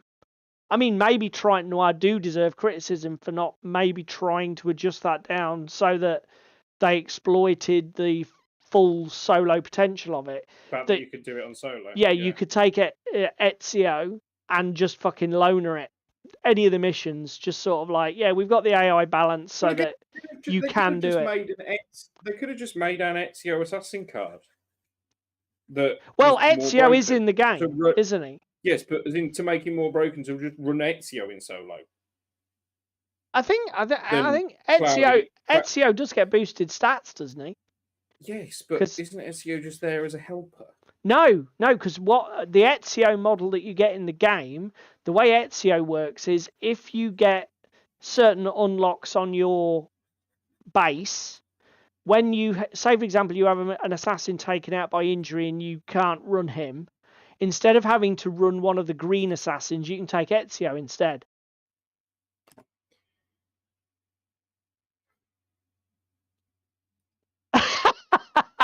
You can play it with loads of unplayed.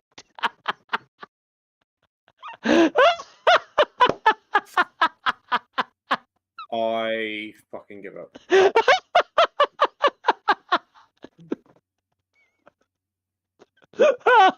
Oh my god, that's fucking funny.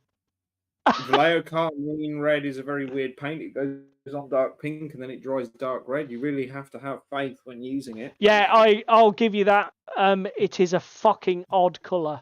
Do you know what though? I don't know, Darren. I mean, Darren, we've discussed it before. I think that you, I've said it before. Vallejo model colour. If there's a criticism for Vallejo model colour, it doesn't do what it says on the wet tin. to dry colour. Fuck me, do they change colour when they dry?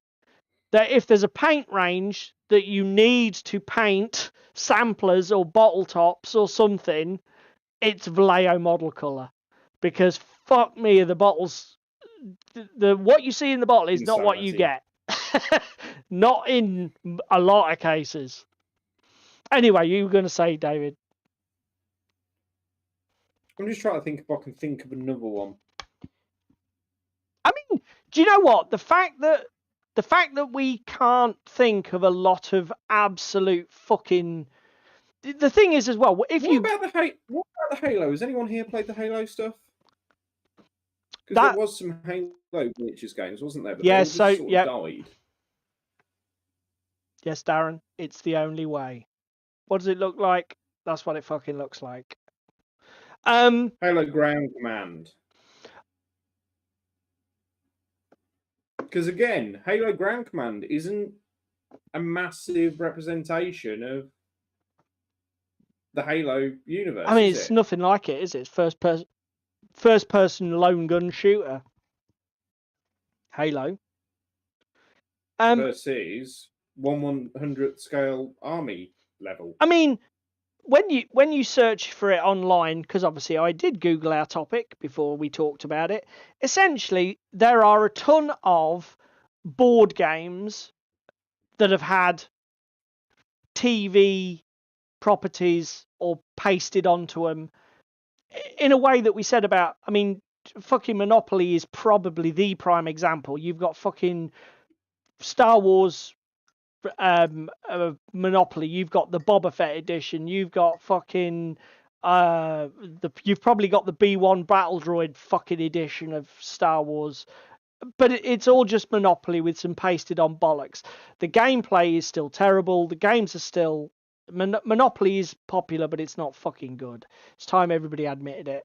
But actually, and there are a load of other shit board games that you see, you know, for $10 or at your supermarket, or 10 quid in at Christmas in the fucking Morrisons. And they've got some awful fucking TV show theme paste. People were slagging off things like Lost, the board game, saying that it was just as shit as the TV show. And I think board gaming has got a real pit track. Dare I say, for people slagging off the Lost game for being like the TV show and shit, at least it was an accurate depiction. Yeah, and to be fair, also, apparently it also has an ending. Yeah, what? You know, you don't. It went completely off piste. Unless it doesn't have an ending, and basically the idea is you just keep playing it till you get bored of it and then put it away, which is essentially what happens with Lost. We don't talk about Monopoly Stoke and City editions. Risking any flavour of the month? Yeah, that's true. I'm not a fan of Risk. Yeah, it's. I'll tell you one thing. I mean, but my point is, apart from board games, mate, can you think of? I mean, I think miniatures games has done really well. I mean, considering some of the fucking disasters we could have had, if you look at the IP games, I mean, Harry Potter from Night Models was not a game I was fucking interested in, but apparently it's not that bad. The Batman stuff? Batman's fan-fucking-tastic. Marvel Crisis Protocol I've played, and it's fucking brilliant. Even though I don't really give a tinker's jizz about the MCU, the game's killer. I mean, I was just sort of, you know, putting it out there. We've not done bad as a sector for IPs that have just bombed their asses out, because, mate, I don't know, what does that mean, that people who design in our sector know what the fuck they're doing? Maybe. Dave at MS Paints. Yeah, go on. that video he did the other year about Dark Horse. Was it Dark Horse and the Terminator game? Yeah, Terminator Genesis. The Terminator game itself was fucking amazing, from what Dave said. I own reason it. it tanked. I own The only it. I reason play it it tanked now. was because of the fucking movie. Yep. And feel free to argue. Games, and they do make some pretty good minis. Yeah. Kung Fu Panda. You're joking. Tell me there is not a Kung Fu Panda miniatures game. Is Tim trolling us again? I'll tell you what has received a bad rap. Go on, mate. Let's have an example. At least from the reviews that I've watched, is Stardew Valley being converted to a board game. So they've taken an 8-bit style. I don't even fucking know how to describe it. But they've taken an 8-bit style farming game and they've converted it into a board game, and I've seen nothing but bad reviews. Yeah. There's a few Minecraft games that I've looked into for the boy to play. Right, okay. Fuck me. And some of them are good. Some of them are very hit and miss. Like that one that we looked at, it's described for ages 8 and up, but you need to be 12 to comprehend what the fuck you're actually doing with the game. Right. So I mean, it's what we said though. I think board games. I think there's quite a few examples you could find. Are you now going to get some Kung Fu Pandas because it combines your two loves, anthropomorphic animals? Well, hang on. There is a board game, but I'm being told there's a miniatures game. Is it just a board game with miniatures, which is not a miniatures game, Tim? You should know this. Now, come on, sir. You should know this. Content display, web browser. Yes, this is what Tim's on about, I think. So, while David keeps talking, here we go. Kung Fu Panda, the miniatures I'm not game. talking. I'm doing some searching. Okay, David's on the man searches internet. A great watch for the whole family. So this is paint shall dry. This is Kung Fu Panda, the board game with miniatures. I mean, I don't know what does Board Game Geek rate it. Let me click on it. I mean, it looks cool enough. It's rated. It's ages 10 plus. 2 out of 5 in terms of weight. Rank overall 7,000. Oh my god! So it's 7. A 7 out of 10. I mean, that's not bad. I've seen worse, Tim. I mean, I've not played it. I think it looks a bit probably. I mean, if you've got a young kid, I think it. You know, it probably isn't that bad a game. Question, Sue. Ooh. Come on in, boy. But yeah, you know. Now here's an interesting one. When we were talking about IPs, what is the chat's take on this? David said historical. Okay.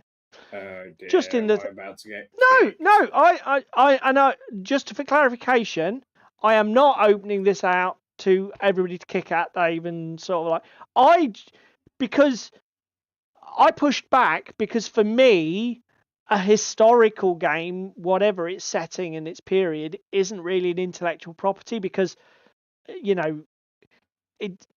Although, I mean, let's take Yeah, I mean, again though, take my viewpoint on it, and this is what I was saying to you about. No, go on. Yeah, set your stall out, mate. You're allowed to do that. Operation Market Garden, prime example. Yeah. We fucked up. We sent a load of boys into the middle of the fucking lion's mouth, and we failed to support them. We failed to capture objectives, and we got our fucking ass handed to us. Yes. Yeah. If you were to play bolt action in a fucking hell, here we go, Paul. if you were to play World War One. realistic style game of being outnumbered 4 men to 1 and everything else for bolt action, you're going to come to the same conclusion. No, yes, there's an element of random with the dice you're throwing and the objectives that you're playing and other bits and pieces to make it a game. But if you actually play it as was written in the war, As it happened, real. as it happened. Yeah. Well, Do you know again, what to I be mean? fair, if you play it as it happened, you're almost reenacting a movie with miniatures instead of watching somebody else do it with a script. It's not even a game, is it? That's the problem with it. I mean, do you know what? I think because I mean, the thing is, it's not a stupid comment at all. I mean, I was just thinking about Sharp. Sharp is an IP inside a historical setting. He was never real, but you can, but I mean, essentially, you can have a group of models, and you can say, well, these models are in this IP that has a historical background, or you can just say, well, these are Napoleonics, and we're having a Napoleonic skirmish game. It's like, it's not. I don't think, I wasn't trolling you at all. I was just I just thought it was a really interesting little discussion because there are connections there. I just wanted to push it out there because I think it's a different problem, innit? It's what you said. There are still problems when you do historical games. What's your number one? You've got to think about palatability. War is a nasty, horrible thing. Are you doing a reenactment? Yeah. Or are you just doing gamifying? And just, exactly. Yeah, are you just gamifying history, or are you trying to recreate history? Because the two things are not the same. No, they're very, very different. I mean, this does touch upon another one of the examples we thought of, and which is why I put a Custodes miniature in the thumbnail. I think in the end was sometimes one of the problems that I think designers, when designers, it's a bit what David was saying about like if you're designing a scenario or whatever for a war game, like you can take an event in history that was massively asymmetric and one-sided, and it just isn't a game. And it's like, well, what's the point? You have to do something creative to make it a game, because a game can have a winner and a loser, or it can have an unpredictable outcome that can be influenced by skill. And an inevitable outcome is not a game. It's a tedious exercise. It's an activity at best in recreating it. And one of the things that I think that you've got to be careful with is take 40k lore. In 40k lore, even another good example is Superman, but let's just go with 40k lore for now. Marines are superhuman to the point of ridiculousness. If you tried to make the game reflect the lore for 40k, if a person would bring Marines, there is no game. And this is one of the problems I think that they had. You mean? Well, no, even Marines in the lore, I think because people always criticize Games Workshop, people particularly who are new to it, who come in via the books, the digital animations, that sort of thing, they say, oh, well, the Space Marines aren't anywhere near as good as they are in the stories. Well, no, obviously, because that would be shit. But they painted themselves into a corner, because then they had the Custodes that were even more better than the Marines. And they are fucking shit. I've played against Custodes. I hated it. They are ridiculous supermen. It's sort of like you literally bring anti-tank weapons to kill individual infantry. It is a ridiculous game. It's just absolutely epitomizes not fun. And I think this is one of the risks. It's worth putting into this IP conversation, because if your protagonists are superheroes, you're going to struggle to make a game. Yeah. Yeah, I mean, to be fair, Darren, that is a fair point. Take Gene Stealers versus Terminators. But the thing is, the game designers leaned into it. Playing Space Hulk as the Space Marine player is fucking hard. They basically said, yeah, these things will just shred your ass. And they do. And it's a nightmare. Because if you can't kill them at range, they fuck you up in close combat. It's a great premise. Obviously, it doesn't translate It's a at all great to the balance. table. It doesn't translate to the tabletop game at all, does it, mate? It's a great balancer as well, though, isn't it? In that doing it at range versus up close. Yeah. I mean, here's the thing. It actually gives you a game. Because there's something that you want to do and something that you want to prevent from happening. You have an element of control over your skill. Do you know what I mean? I mean, yes, there is luck as well, but there are things you can do to mitigate risk. Hey, we've created a fucking game, but we've preserved the asymmetry. The problem, and again, this is a good example of that you can't just copy and paste things, because you can't copy and paste the claustrophobic movement and the difference between ranged and close combat into an open plan free movement game like 40k.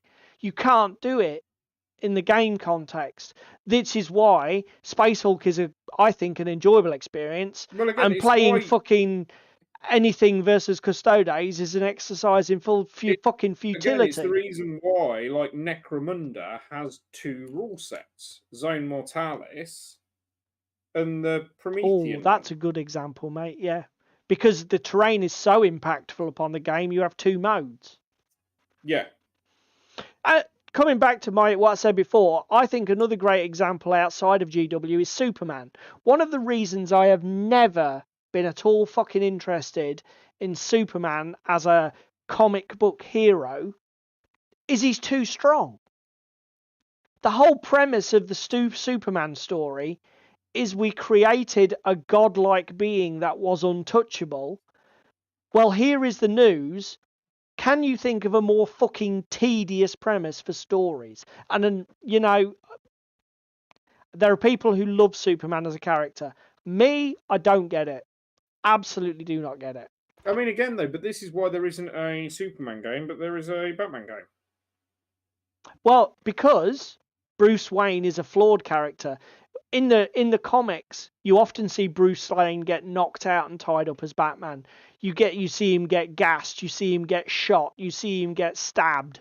Do you know what I mean? And he has to use incredible ingenuity and technology to escape from situations. He is a human being at his heart. Admittedly, he's a formidable martial artist, and a total tech head, but he's still a human being. He can be killed. And for me, that's a better story. We're probably getting a little bit off piste here, but it feeds into game design. Has anyone, tell us in the comments down below or in the chat if you're here with us now?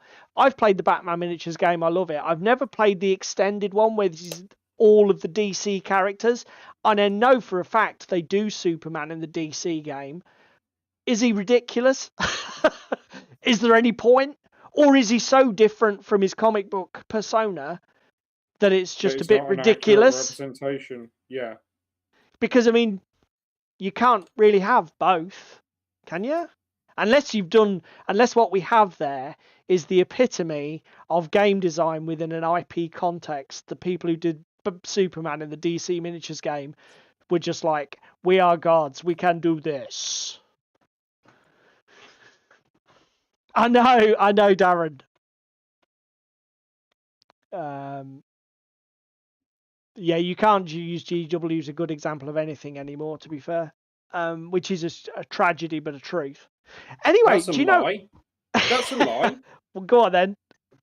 You can use them as a good example of what not to do. I knew that's what you were going to say. Oh my god, that was so predictable, but rather accurate, so we'll let it go. Yeah. Look, I just spit the truth, all right? I can't help it. You do, mate. You do, mate. Well, do you know what? We're coming up. We're nearly there at time. So, I don't know. What do you guys think? There's Let us know in the comments below. Again, we've been quite negative of IPs before, and you shouldn't use IPs and link your games. But maybe, just maybe, we were quick to point the finger last time and said why you shouldn't do it. Because actually, tonight we've struggled to find Do you know what? where Yeah. an IP linked game is terrible. Yeah, I think you're right. I think that we've got a lot to be grateful for as a community, that the companies, I can totally understand why a miniatures game company, where the money is right and the opportunity is there, would take a pre-existing IP to sell a game with, because so much of the work is done for you if you can work with the people who hold that IP and license it.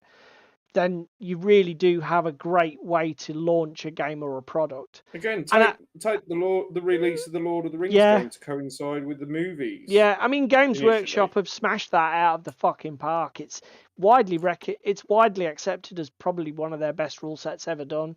I think it was Alessio, maybe. People can correct me in the chat. I don't know who did the first iteration of the Lord of the Rings rules. But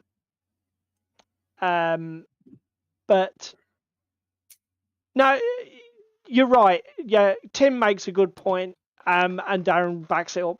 The thing with using an IP in a game is it's a bit like Come On and A Song of Ice and Fire.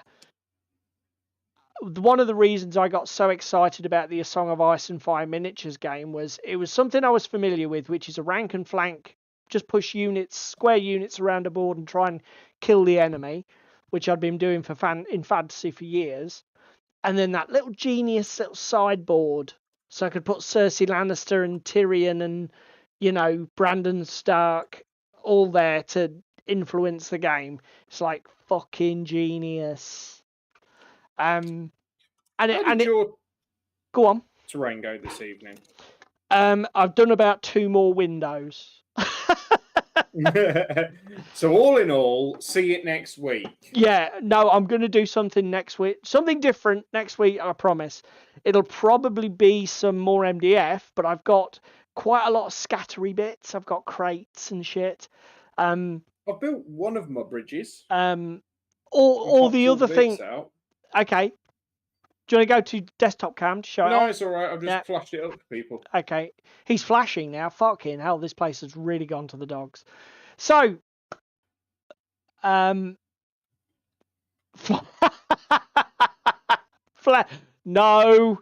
just stop.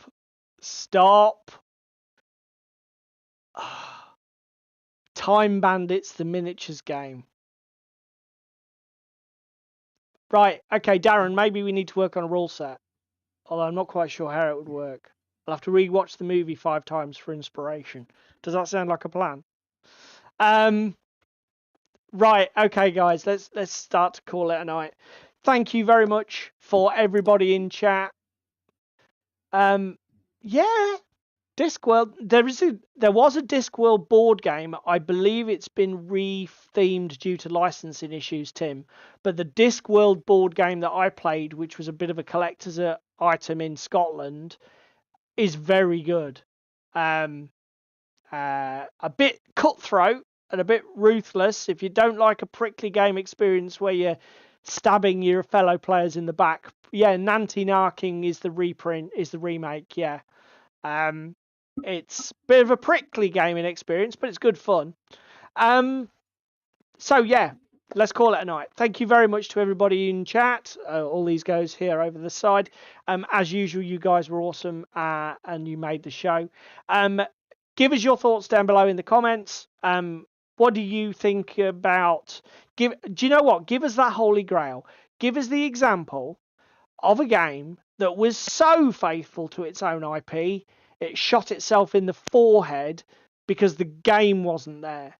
There was no game attached to it. It was merely the commodification of an IP. Because I have a feeling they must be out there. We just I've been very There's lucky got to to be avoid them.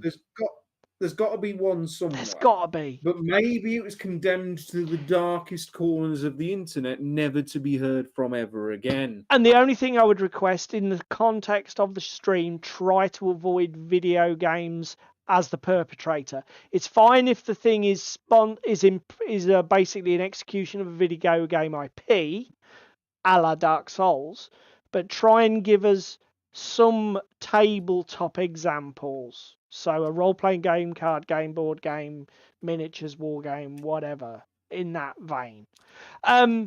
So there's your homework. Don't forget painting competition. 8th of March, wasn't it, mate? 4th of March. I was 4 days out. You know, the 8th is... Yeah, which is actually nearly an entire week. It's more than half a week. I will let you have that.